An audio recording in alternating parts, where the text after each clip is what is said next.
All right, so moving on. My number 8, Uncle Frank, directed by Alan Ball. He famously wrote American Beauty, won the Oscar for that. Worked on stuff like 6 Feet Under. He's the creator of 6 Feet Under. He created True Blood, even though I know True Blood's like based on books, but he created the show. Uh-huh. Worked on like Banshee. Oh, Stars I Paul didn't know Bettany. that. He was like a producer. Oh. I don't know how much he wrote Banshee, but yeah, Paul Bettany's in this. The girl who is Beverly Marsh in the It movies. Sophia Lillis. Judy Greer is in this as like a horrible accent redneck Southerner, along with Steve Zahn. Wait, is this is this like the, Georgia South? Where did you say this was again? Georgia. I think Georgia. I want to say Georgia. God, I'm trying to remember. I can't remember. It's one of the. It's cartoonishly South. You know what I mean? Okay, yeah. You can just basically. Exist in the real it could world. be any of them. Yeah.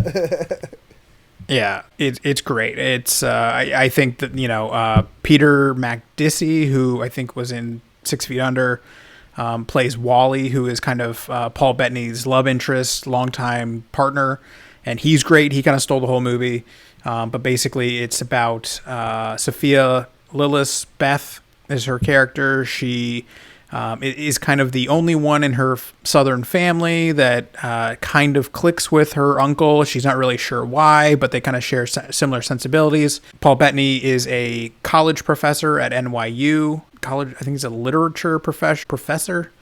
So she goes to NYU, hangs out a little bit, and kind of stumbles into I'm trying to remember the setup, but basically discovers that he's gay by, coming to a party that, was being thrown kind of at his apartment or something like that. And anyway, so his dad dies kind of suddenly, a little bit elderly.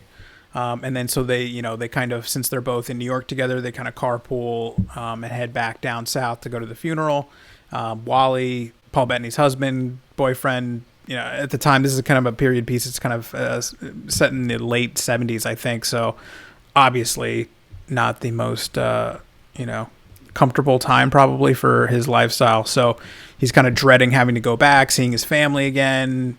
And, the kind of the whole fallout of, being worried about how his family might take things. And I don't want to get into the third act or anything, but it's interesting. It's got a lot of awesome performances, I think, from especially Paul Bettany, but I think Peter Macdissey, really good. If this film had gotten more attention, I think he could have gotten into that supporting actor talk. But very, very cool, little fun movie. It's a little heavy at times. It's kind of a heavy subject matter, a lot of family drama kind of stuff like that, but definitely worth checking out if you have Amazon Prime. It's Do it, man. Yeah, I've been seeing ads for that everywhere, and I keep on meaning, that's on my ever-growing list of like, oh yeah, that looked cool. I'll get to it eventually, and I just totally forget. But maybe I'll check it out now that it made your list.